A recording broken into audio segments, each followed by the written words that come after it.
மாணவ நண்பர்கள் அனைவருக்கும் வணக்கம். இது உங்கள் பொன்வேல் பாண்டியன் நடப்பு நிகழ்வுகள் ஆசிரியர். இன்றைய தினம் டிசம்பர் 30ஆம் தேதிக்குரிய நடப்பு நிகழ்வுகளை சிறப்பான முறையில தொகுத்து கொடுக்க போறோம். நடுவில் அப்பப்போ பார்த்தீங்கன்னா முக்கியமான சில கேள்விகளும் நம்ம தொடர்ந்து கேட்டுட்டு இருக்கோம். அதே மாதிரி தினம் ஒரு திட்டம், மத்திய அரசோட ஏதாச்சும் ஒரு திட்டம், நம்முடைய மாநில அரசோட ஏதாச்சும் ஒரு திட்டம், அந்த மாதிரி புதிய பாடத்திட்டத்தின்படி நிறைய விஷயங்களை நம்ம முயற்சிகள் நம்ம செஞ்சுட்டு இருக்கோம். சரியா, தொடர்ந்து ஃபாலோ பண்ணுங்க. கேள்விகளுக்கு மறக்காம பதில் சொல்லுங்க. ஆரம்பிக்கலாமா? டிசம்பர் 30 நடப்பு நிகழ்வுகள். இன்றைய தினத்திற்கான முதல் செய்தி பாருங்க.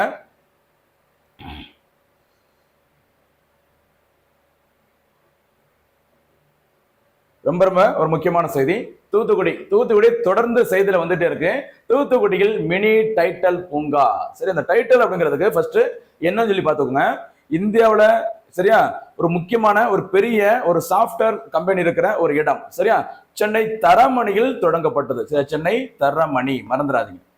எப்ப தொடங்கினாங்க அப்படின்னு பார்த்தீங்கன்னா, தமிழ்நாட்டின் முதல் டைட்டல் பார்க் தொடங்கப்பட்ட ஆண்டு 2000. சரியா, 2000ல தொடங்கினாங்க. இது பார்த்தீங்கன்னா ஒரு ஷார்ட் ஃபார்ம். டைட்டில் அப்படிங்கிறது ஒரு ஷார்ட் ஃபார்ம். அதோட விரிவாக்கம் என்னன்னு சொல்லி பார்த்தீங்கன்னா, இந்த TID அப்படிங்கிறது டிட்கோ நிறுவனத்தை குறிக்கும்.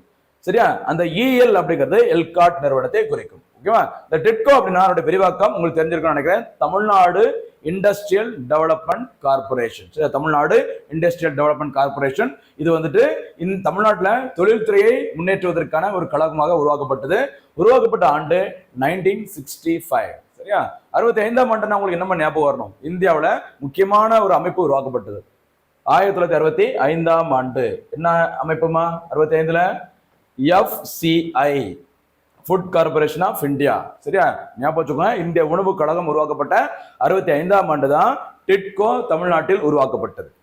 அதே ஆண்டு பாத்தீங்கன்னா ELCOT electronic corporation of Tamil Nadu 1977ல உருவாக்குறாங்க. சரியா, இந்தியாவில் தேசிய அவசர நிலை நடைமுறை இருந்தது மே 25ஆம் தேதி 1975 முதல் 77ஆம் ஆண்டு வரை. சரியா, அந்த தேசிய அந்த அளவிலான அந்த அவசர கால பிரகடனம் சரியா முடிந்த 77ல எது தொடங்கி இருக்கிறாங்க? எல்காட். சரியா, ஏதாச்சும் லிங்க் பண்ணிக்கோங்க. அப்போதான் எக்ஸாம் டைம்ல நமக்கு யோசிக்கும் போது ஒண்ணு மறந்தாலும் இன்னொன்னு ஞாபகப்படுத்தி விடும். சரியா, ஓகே. அப்ப பாத்தீங்கன்னா இந்த டிட்கோ மற்றும் எல்காட் ரெண்டும் இணைந்ததுதான் என்ன பேர் வருது நமக்கு? The title park. இந்த டைட்டில் பார்க் அப்படிங்கிறது முதல் முறையாக தமிழ்நாட்டில் தொடங்கப்பட்ட ஆண்டு 2000 சென்னை தரமணியில தொடங்கப்பட்டது. அது இருக்கட்டும் ஒரு சைட்ல. இப்ப ரீசெண்டா என்ன செய்தி அப்படின்னா, தூத்துக்குடியில மினி டைட்டில் பூங்கா, ஒரு 32 கோடி மதிப்பிலான ஒரு சின்ன டைட்டில் பூங்கா வந்து ரீசெண்டா தமிழக முதல்வர் மு க ஸ்டாலின் அவர்களால் திறந்து வைக்கப்பட்டது. என்ன டேட்ல திறந்து வச்சாங்க அப்படின்னு பார்த்தா இன்றைய தினம் தான். சரி, டிசம்பர் 30ஆம் தேதி அன்று தூத்துக்குடியில் திறந்து வைத்தார். ஓகேவா? இது தவிர தூத்துக்குடிக்கு போயிருந்த மு க ஸ்டாலின் அவர்கள் முக்கியமான ஒரு திட்டத்தோட விரிவாக்கத்தையும் தொடங்கி வச்சாங்க. இது நம்ம கடந்த வகுப்புலே தொடங்க போறாங்க அப்படின்னு சொல்லி பார்த்தோம். இன்றைய தினம் தொடங்கி வச்சுட்டாங்க. இந்த திட்டம் என்ன திட்டம் உங்களுக்கு தெரிஞ்சிருக்கும். என்ன திட்டமா சொல்லுங்க பார்க்கலாம்? புதுமை பெண் திட்டம். சரியா, புதுமை பெண் திட்டம் 6 முதல் 12ஆம் வகுப்பு வரை அரசு பள்ளியில் படித்த மாணவிகளுக்கு உயர்கல்வி படிக்க போகும்போது அவங்களுக்கு அந்த உயர்கல்வி முடிகிற வரைக்கும் மாதந்தோறும் எவ்வளவு கொடுப்பாங்க? ₹1000. ஓகேவா? அந்த புதுமை பெண் திட்டம் அப்படிங்கிறது அரசு பள்ளியில் படித்த மாணவிகளுக்கு மட்டும்தான் இதுக்கு முன்னாடி இருந்துச்சு. இந்த டிசம்பர் 30ஆம் தேதி தூத்துக்குடியில இந்த திட்டத்தை ஸ்டாலின் அவர்கள் பார்த்தீங்கன்னா இந்த திட்டத்தை விரிவாக்கம் பண்ணிக்கிறாங்க. என்ன விரிவாக்கம் அப்படின்னா, அரசு உதவி பெறும் பள்ளி மாணவிகளும் அந்த மாசந்தோறும் என்ன பண்ணிக்கலாம்? ₹1000 பெற்றுக்கொள்ள அந்த திட்டம் விரிவாக்கம் செய்யப்பட்டுள்ளது. இதுதான் செய்தி, கவனமா இருக்கு. சரியா, புதுமை பெண் திட்டம் நம்ம ஆல்ரெடி பார்த்துட்டோம். புதுமை பெண் திட்டத்துக்கு பழைய பேர் என்னமா? ஸ்டார்டிங்ல 1989ல இருந்தே வாங்க. 89ல மூவலூர் ராமாமிர்தம் அம்மையார் உயர்கல்வி திருமண உதவித்தொகை திட்டம். சரியா, அந்த திருமண உதவித்தொகை திட்டம் தான் எப்போ மாத்தினாங்க? 2021, 22 அந்த டைம்ல புதுமை பெண் திட்டம், அதாவது மூவலூர் ராமாமிர்தம் அம்மையார் உயர்கல்வி உறுதி திட்டம் அப்படிங்கிற பேரை மாத்திருந்தாங்க. கடைசியா அதுக்கு வச்ச பேரு புதுமை பெண் திட்டம். ஓகேவா? கவனமா இருங்க. ரொம்ப ரொம்ப ஒரு முக்கியமான திட்டம். பெண்களுக்கான திட்டம் அப்படின்னாலே போக்கஸ் பண்ணி படிங்க. கண்டிப்பா கேள்விகள் வரும். சரியா, ஓகே. அப்ப நம்ம இங்க பாக்குறோம் தூத்துக்குடி மினி டைட்டில் பூங்கா தொடங்கி இருக்கிறாங்க. புதுமை பெண் திட்டத்தோட விரிவாக்கம் செய்யப்பட்டுள்ளது. அந்த டைட்டில் பூங்கா அப்படிங்கிறது பாத்தீங்கன்னா முதல் முறையாக தமிழ்நாட்டில் தொடங்கப்பட்ட ஆண்டு 2000. ஓகேவா? அந்த டைட்டில் அப்படிங்கிறத விரிவாக்கம் என்னன்னு பார்த்தீங்கன்னா டிட்கோ மற்றும் எல்காட். கவனமா இருங்க. ரொம்ப ரொம்ப ஒரு முக்கியமான ஒரு ஏரியா. ஓகேவா? அடுத்த செய்தி போலாமா? அடுத்த செய்தி பாருங்க. உலகின் அதிவேக ரயில், சரியா, உலகின் அதிவேக ரயில், ஓகேவா, ஒரு புல்லட் ரயில், ஓகேவா, சீனாவில் அறிமுகப்படுத்தப்பட்டுள்ளது. உலகத்திலே அதிகப்படியான வேகத்தை கொண்ட ரயில்கள் எங்கெல்லாம் அதிகமா ஓடும் அப்படின்னு சொல்லி பார்த்தீங்கன்னா எப்பவுமே உங்களுக்கு தெரிஞ்சிருக்கும், ஒன்னு சீனாவா இருக்கும், இல்லாட்டினா ஜப்பானா இருக்கும். சரியா, ஜப்பான் நாட்டுல பாத்தீங்கன்னா அடிக்கடி இந்த மாதிரி சோதனை பண்ணுவாங்க. அதே மாதிரி சீனாவிலையும் பாத்தீங்கன்னா அதிவேக புல்லட் ரயில் சேவை எப்பவுமே மேற்கொள்ளப்படும். சரியா, பாருங்க, ரீசெண்டா CR 450 புல்லட் ரயில் வந்துட்டு ஒரு சோதனை முறையில ஓட்டி பார்த்துட்டு இருக்காங்க. ஓகேவா, அதோட வேகம் பாத்தீங்கன்னா ஒரு மணி நேரத்துக்கு எவ்வளவு ஸ்பீடா போகுது, 450 கிலோமீட்டர். சரிங்களா, ஞாபகம் வச்சுக்கோங்க, 450 கிலோமீட்டர் வேகம் கொண்டது இந்த CR 450 புல்லட் ரயில். சீனாவில் அறிமுகப்படுத்தப்பட்டுள்ளது. சீனாவில் தற்போது, சரியா, தொடர்ந்து 3வது முறையாக சீனாவில் அதிபராக இருப்பவர் யார் பார்த்தீங்கன்னா ஜி ஜின்பிங். மறந்துடாதீங்க. ஓகேவா, சீனாவை பத்தி கொஞ்சம் எப்பவுமே கொஞ்சம் தெரிஞ்சுக்கிட்டே இருங்க, நல்லது. அடுத்து முக்கியமான ஒரு விளையாட்டு செய்தி பாருங்க, பார்க்கலாம். உலக சாம்பியன் ஹம்பி, ஓகேவா, அமெரிக்காவில் நடைபெற்றது. என்ன விளையாட்டு போட்டின்னு சொல்லி பார்த்தீங்கன்னா செஸ் தொடர்பான உலக ராபிட் செஸ் சாம்பியன்ஷிப் போட்டிகள். ஓகேவா, 2024ஆம் ஆண்டிற்கான உலக ராபிட் செஸ் சாம்பியன்ஷிப் போட்டி நடைபெற்றது. இந்த போட்டியில இந்தியாவில இருந்து நிறைய பேர் கலந்துக்கிட்டாங்க.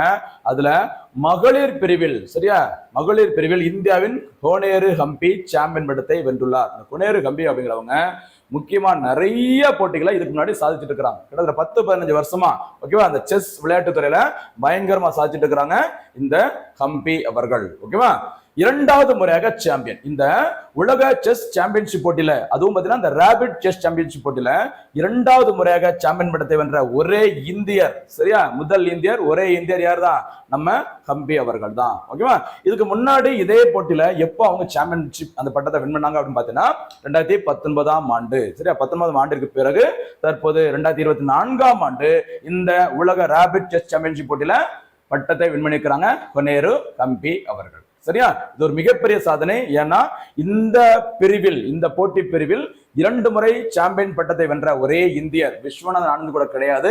யாருதான், ஹம்பி அவர்கள். இந்த ஹம்பிங்கிற இடம் வேற எங்கேயா கேள்விப்பட்டீங்களாமா? ஹம்பி, ஹம்பி எங்க இருக்கும், நமக்கு கர்நாடகாவில் இருக்கிற ஒரு முக்கியமான வரலாற்று சிறப்புமிக்க ஒரு தலைநகரம். சரியா, அந்த காலத்துல அந்த ஹம்பி அப்படிங்கிறது எந்த இந்தியன் கரன்சில இடம்பெற்றிருக்கும் சொல்லுவாங்களாம்? இந்த ஹம்பியோட நினைவு சின்னங்கள் இந்தியாவின் எந்த கரன்சி நோட்ல இடம்பெற்றிருக்கும் சொல்லுங்க? ரூபாய் 50. சரி, அந்த கரன்சி சிம்பலை பத்தி ஒரு நாள் நம்ம ஒரு சிறப்பு வகுப்பு எடுப்போம். ஓகேவா, ஓகே, அடுத்த செய்தி போலாமா? ஏன்னா செஸ்ல நிறைய நம்ம சாதிச்சுட்டு இருக்கோம். ஓகேவா, முக்கியமா தமிழ்நாட்டில இருந்து இந்தியாவிலேயே அதிகப்படியான இந்த செஸ்ல கிராண்ட் மாஸ்டர்கள் இருக்கிற மாநிலம் எதுன்னு பாத்தீங்கன்னா தமிழ்நாடு தான். கிட்டத்தட்ட ஒரு 80+, ஓகேவா, கிராண்ட் மாஸ்டர்கள் இந்தியாவில் இருக்கிறாங்க. அதுல ஒரு 35 பேர்கிட்ட எங்க தான் இருக்கிறாங்க, தமிழ்நாட்டில இருந்தா. இந்தியாவின் முதல் கிராண்ட் மாஸ்டர் விஸ்வநாதன் ஆனந்த். இது தவிர பிரக்யானந்தா, ஓகேவா, ரீசெண்டா உலக சாம்பியன் பட்டத்தை வென்ற டி குகேஷ், சரியா, அப்புறம் பிரக்யானந்தாவோட தங்கச்சி, சாரி அக்கா வைஷாலி, இது மாதிரி நிறைய பேர் தமிழ்நாட்டில் வந்திருக்கிறாங்க. கவனத்துல இருங்க, செஸ்ல இருந்து கண்டிப்பா ஒரு கேள்வி கேட்பாங்கன்னு எனக்கு தோணுது. ஓகேவா, சரி, அடுத்து போலாமா? அடுத்து ஒரு ஜியாகிரபி தொடர்பான ஒரு செய்தி. ஜியாங் நீர்மின் திட்டம், சரியா, hydro electric power station Jiang எந்த மாநிலம் சொல்லி பாருங்க, அருணாச்சல் பிரதேசம். அருணாச்சல பிரதேசத்தில் பாய்கிற ஒரு முக்கியமான ஒரு நதியோட பேர் தான் ஜியாங். இந்த ஜியாங் நதியில பத்தினா புதிதாக ஒரு நீர்மின் திட்டம், நீர்மின் உற்பத்தி திட்டத்தை தொடங்க போறாங்க அப்படின்னு சொல்லிட்டு அருணாச்சல பிரதேச அரசு அறிவிச்சிருக்கிறாங்க. அந்த நீர்மின் உற்பத்தி திட்டத்தோட கெப்பாசிட்டி, ஓகேவா, இந்த உற்பத்தி திறன் எவ்வளவு சொல்லி பார்த்தீங்கன்னா 11,000 மெகாவாட். 11,000 மெகாவாட், மறந்துடாதீங்க. ஓகேவா, இதற்காக பிரம்மாண்ட அணை ஒன்று கட்டப்பட உள்ளதாக அறிவிச்சிருக்கிறாங்க. தற்போது அருணாச்சல பிரதேச முதல்வராக இருக்கிற பேமா காண்டு, ஓகேவா, பேமா காண்டு அவர்கள் தான் தற்போது அருணாச்சல பிரதேச மாநிலத்தோட முதல்வர். அவர் தான் இந்த அறிக்கை அறிவிச்சிருக்கிறாங்க. எந்த நதியில, ஜியாங் நதியில ஒரு நீர்மின் திட்டத்தை, ஹைட்ரோ எலக்ட்ரிக் பவர் ஸ்டேஷனை உருவாக்க போறேன்னு சொல்லியிருக்கிறாங்க.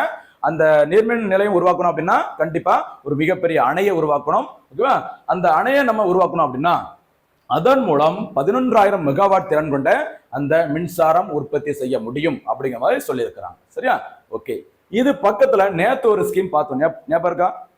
சீனா உலகின் மிகப்பெரிய ஒரு அணை திட்டத்தை அறிவிச்சிருந்தாங்க. 11 லட்சம் கோடி மதிப்புல ஒரு டேம் வந்து நாங்க கட்ட போறோம்னு சொன்னாங்க. எந்த நதிக்கு குறுக்கே? பிரம்மபுத்திரா. சரியா, கவனமா இருங்க. அதே மாதிரி பக்கத்துல இருக்க அருணாச்சல பிரதேசத்துல இந்த அணையை கட்ட போறோம்னு சொல்லிட்டு அருணாச்சல பிரதேச முதல்வர் பேமா காண்டு அறிவிச்சிருக்கிறாங்க. ஓகேவா, ஜியாகிரபி தொடர்பான ஒரு முக்கியமான நியூஸ், அது விட்டுறாது. அடுத்து பாத்தீங்கன்னா மவு கண்டோன்மெண்ட். சரியா, மவு அப்படிங்கிறது மத்திய பிரதேச மாநிலத்துல இருக்கு. சரியா, மவு. ஓகேவா, இந்த மத்திய பிரதேச மவு அப்படிங்கிற இடத்துல பிறந்த முக்கியமான ஒரு தலைவர் தான் யாரு? நம்மளுடைய சட்ட மேதை B.R. அம்பேத்கர் அவர்கள். ஓகேவா, பாதுகாப்பு அமைச்சகத்தின் கீழ் உள்ள ராணுவம் மற்றும் வரலாற்று நகரம் அதுதான் இந்த மவு கண்டோன்மெண்ட் அப்படிங்கிறது. சரிங்களா, B.R. அம்பேத்கர் பிறந்த இடம் மவு, அமைந்துள்ள மாநிலம் எதுவும் பார்த்திருக்கிறோம், மத்திய பிரதேசம். சரிங்களா, தற்போது ராணுவ தலைமை தளபதியாக இருப்பவர் யாரு? உபேந்திர துவிவேதி. சரியா, சில இடத்துல திவேதின்னு போட்டிருப்பாங்க, ஸ்பெல்லிங் பார்த்துங்க, DWEDI. சரியா, உபேந்திர திவேதி தற்போது ராணுவத்தின் தலைமை தளபதியா இருக்கிறாங்க. அதே மாதிரி ராணுவத்தை பார்த்தாச்சு. கடற்படை யாருமா? கடற்படையின் தலைமை தளபதியா தற்போது இருப்பவர் யாரு? இவங்க வந்துட்டு ஆர்மிக்கு. சரியா, அடுத்த நேவிக்கு யாருமா? கடற்படையின் தலைமை தளபதியா இருப்பவர் தினேஷ் திரிபாதி. சரியா, தினேஷ் திரிபாதி அவர்கள் தான் கடற்படைக்கு தலைமை தளபதியா இருக்கிறாங்க. ஓகேவா, அதே மாதிரி பார்த்தீங்கன்னா இந்த முப்படைகளின் தலைமை அதிகாரியாக ஒருத்தர் இருக்கிறாங்க, அவங்க பேர் வந்து அனில் சௌகான். சரியா, இந்த மாதிரி ராணுவத்துல சரியா கடற்படை விமானப்படை எல்லாத்திலையும் முக்கியமான தலைவர்கள் யார் இருக்காங்களோ அவங்கள கொஞ்சம் பார்த்து வச்சுக்கோங்க. சரிங்களா, அடுத்த செய்தி போலாமா? அடுத்து பாத்தீங்கன்னா இப்பெல்லாம் ரீசெண்டா நிறைய வித்தியாசமா நிறைய மாநாடுகள் நடக்குது. சரியா, ஏதாச்சும் ஒரு மாநாட்டை அறிவிச்சிடுறாங்க. ஓகேவா, முதலாவது வேவ்ஸ் மாநாடு. சரியா, வேவ்ஸ் அப்படின்னா அவருடைய விரிவாக்கம் பார்த்துக்கோங்க. வேவ்ஸ்னா அலைகள். ஓகேவா, அலைவன் அப்படி பெயரக்கூடாது, அதோட விரிவாக்கம் பாருங்க, வேர்ல்டு ஆடியோ. சரியா, அதாவது ஒளியும் ஒளியும் அப்படி சொல்லுவாங்களே அந்த மாதிரிதான்.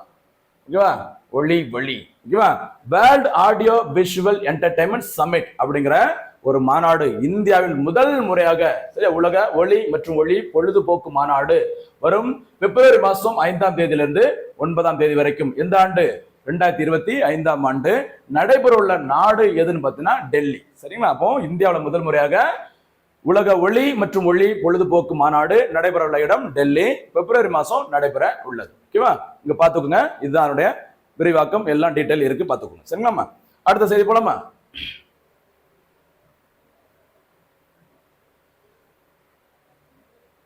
அடுத்து முக்கியமான ஒரு திட்டம். சரியா, அந்த தினம் ஒரு திட்டம் சொல்லி பார்ப்போம்ல, அதுல ஒரு முக்கியமான திட்டம் பாருங்க, இதுவும் செய்தியில டெய்லி வந்துகிட்டே இருக்கு. மத்திய அரசு பார்த்தீங்கன்னா நிறைய விளம்பரங்களும் இந்த திட்டத்துக்கு பண்ணிக்கிட்டே இருக்கிறாங்க செய்தித்தாள்கள்ல. சரியா, உங்களுக்கு பார்த்துருக்கோம், அந்த நியூஸ் பேப்பர் ஓபன் பண்ணா ஃப்ரண்ட் பேஜ்ல பார்த்தீங்கன்னா பெரிய லெவல்ல இந்த திட்டம் வந்துட்டு விளம்பரப்படுத்துறாங்க. அதனால அந்த விளம்பரப்படுத்தக்கூடிய திட்டங்கள்லாம் நோட் பண்ணிக்கோங்க, ரொம்ப முக்கியமான திட்டமா இருக்கும். சரியா, பிரதமரின் இன்டர்ன்ஷிப் ஸ்கீம் 2024-25 மத்திய பட்ஜெட்டில் அறிவிக்கப்பட்டது. இந்த திட்டம் தற்போது செயல்படுத்தப்பட்டு வருகிறது. சரியா, இது தமிழ்ல என்ன சொல்றாங்க அப்படின்னா பிரதமரின் நிறுவன பணி அனுபவ திட்டம். என்ன அர்த்தம்?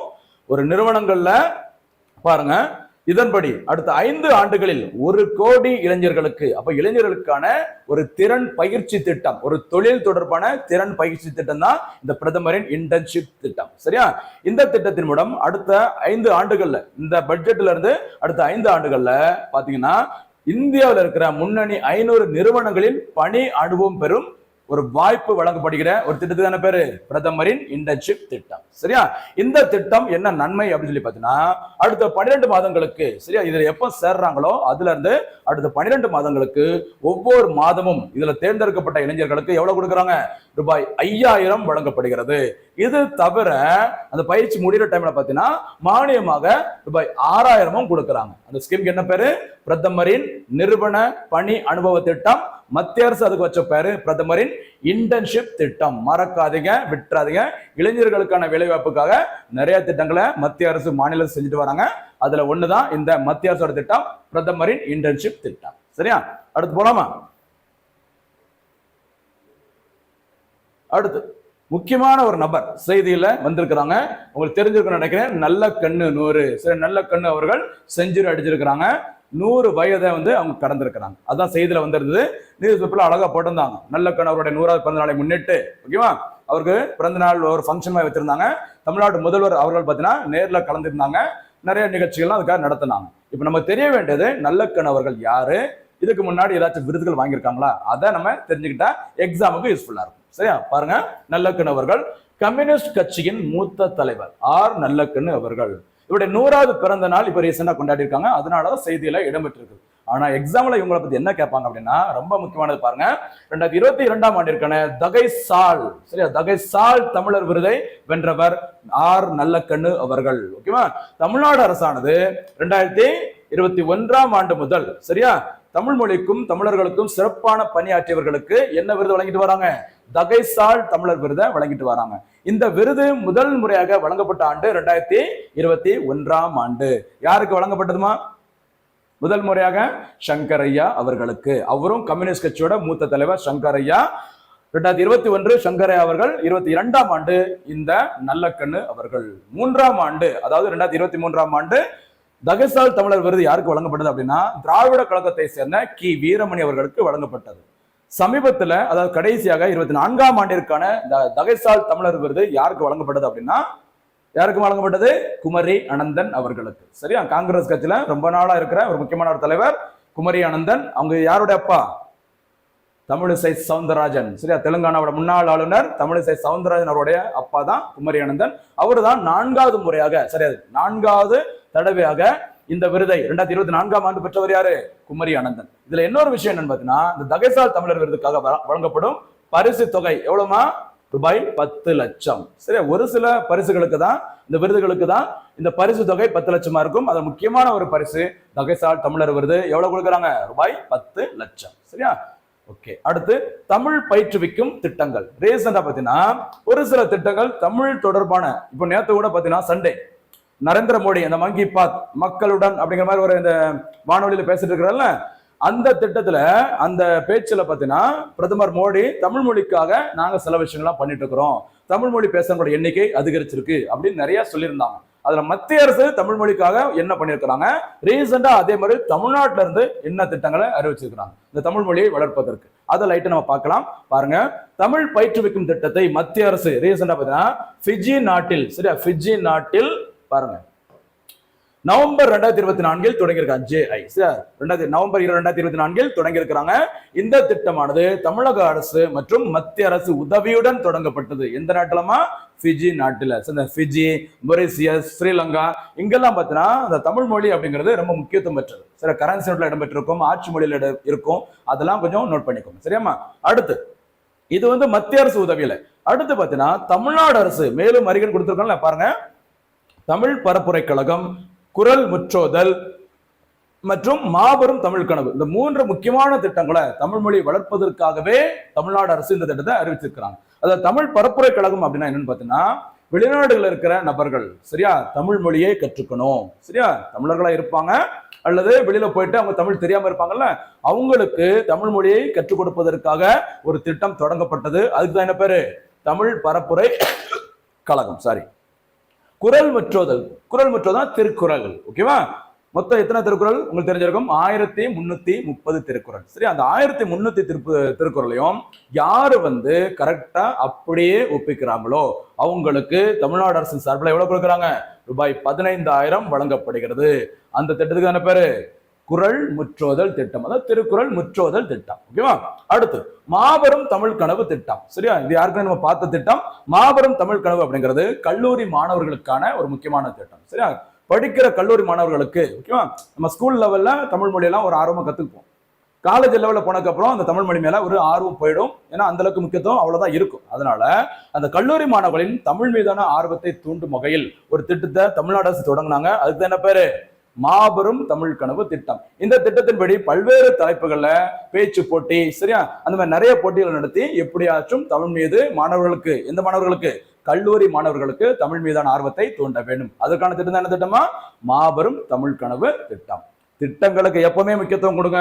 அது குரூப் 4 இருக்கட்டும், நம்ம குரூப் 2, குரூப் 1 எந்த பிலிம்ஸ் எக்ஸாமா இருக்கட்டும், அதுக்கு அடுத்து நீங்க பார்க்கக்கூடிய மெயின்ஸ் எக்ஸாமா இருக்கட்டும், கண்டிப்பா ஸ்கீம்ஸ், திட்டங்கள் டிசைடிங் ஃபேக்டரா இருக்கும். கண்டிப்பா நான் சொல்றேன். சரியா? ஃபாலோ பண்ணிட்டே வாங்க.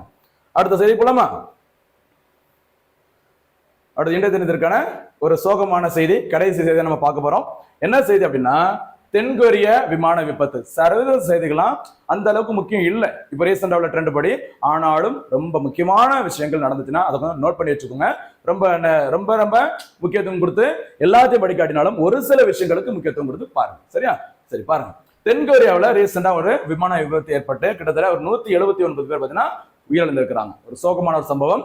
இந்த விபத்து நடைபெற்ற சர்வதேச விமான நிலையம் எதுன்னு பார்த்தீங்கன்னா முவான். சரியா, முவான் அப்படிங்கிறது தென்கொரியாவில் இருக்கிற ஒரு முக்கியமான ஒரு இன்டர்நேஷனல் ஏர்போர்ட். சரியா, அங்க தாய்லாந்துல இருந்து வந்த ஒரு விமானம் பார்த்தீங்கன்னா அப்படியே ரன்வேல ஓடுதளத்துல போயிட்டு இருக்கும் போதே என்னாச்சுது, அவங்க என்ன சொல்றாங்கன்னா அந்த ஃப்ரண்ட் வீல் இருக்குல்ல அது சரியா செயல்படவில்லை, அதனால அந்த விபத்து ஏற்பட்டு வெடிச்சு சிதறியது. அதுல கிட்டத்தட்ட 179 பேர் இறந்துருக்கிறாங்க.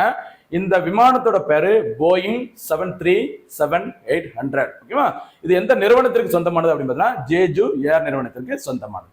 இதுதான் இன்றைய தினத்திற்கான முக்கியமான செய்திகள், திட்டங்கள், ஜியோகிராஃபி சம்பந்தப்பட்டது. அப்புறம் புதிய திட்டத்தின்படியும் நிறைய நம்ம தொகுத்து கொடுத்துட்டு இருக்கோம். நிறைய கேள்விகள் கேட்பேன்னு சொன்னல, இன்றைய தினத்திற்கான கேள்விகள் ஆரம்பிக்கலாமா? சரி பாருங்க, இன்றைய தினத்திற்கான கேள்வி. சரி, தென்கொரியால இருந்து நான் ஒரு கேள்வி கேட்கட்டுமா? சரி பாருங்க, ஐக்கிய நாடுகள் சபையின் பொதுச் செயலாளராக பதவி வகித்த தென்கொரிய நபர் யார்? சரியா, தென்கொரியால இருந்து ஒருத்தர் வந்து பாத்தீங்கன்னா யுனைடெட் நேஷனுக்கு செக்ரட்டரி ஜெனரலா இருந்தாங்க. அவங்க யாரு அப்படிங்கிறதா இன்றைய தினத்திற்கான முதல் கேள்வி. இதெல்லாம் சொல்லலே நினைக்க கூடாது, நமக்குன்னு ஒரு தேடுதல் இருக்கணும். அதுக்காக தான் சில கேள்விகளை உங்களுக்கு கொடுக்குறேன், ஆர்வத்தோட தேடி பாருங்க. சரியா, இதுதான் இன்றைய தினத்திற்கான முதல் கேள்வி. அடுத்து இரண்டாவது கேள்வி. சரியா, இரண்டாவது கேள்வி, தகைசால் தமிழர் விருது சரியா 2024ஆம் ஆண்டு யாருக்கு வழங்கப்பட்டது? அதற்கான பரிசு தொகை எவ்வளவு? அதுதான் இன்றைய தினத்திற்கான இரண்டாவது கேள்வி. மூன்றாவது கேள்வி என்ன அப்படின்னு சொல்லி பார்த்தீங்கன்னா, கல்லூரி மாணவர்களுக்கு தமிழ் மீதான ஆர்வத்தை தூண்டுவதற்காக தமிழ்நாடு அரசு தொடங்கிய திட்டத்தின் பெயர் என்ன? இதுதான் அடுத்த கேள்வி. நெக்ஸ்ட் அடுத்து இன்னொரு கேள்வி கேட்கட்டுமா? ஓகே பாருங்க,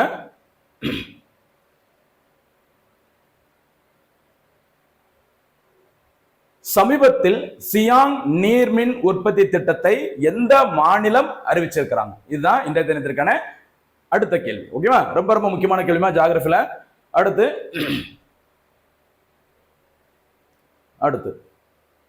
தமிழ்நாட்டில் முதல் டைட்டல் பூங்கா எந்த ஆண்டு தொடங்கப்பட்டது? அதுதான் இன்றைய தினத்திற்கான கடைசி கேள்வி. மொத்த கேள்விகளுக்கும் ஆர்டர் படி நம்பர் போட்டு பதில் சொல்லுங்க. ஓகேவா, தொடர்ந்து ஃபாலோ பண்ணிட்டு வாங்க, கண்டிப்பா தேர்வில் வெற்றி பெறலாம். மீண்டும் சந்திக்கலாம். நன்றி, வணக்கம்.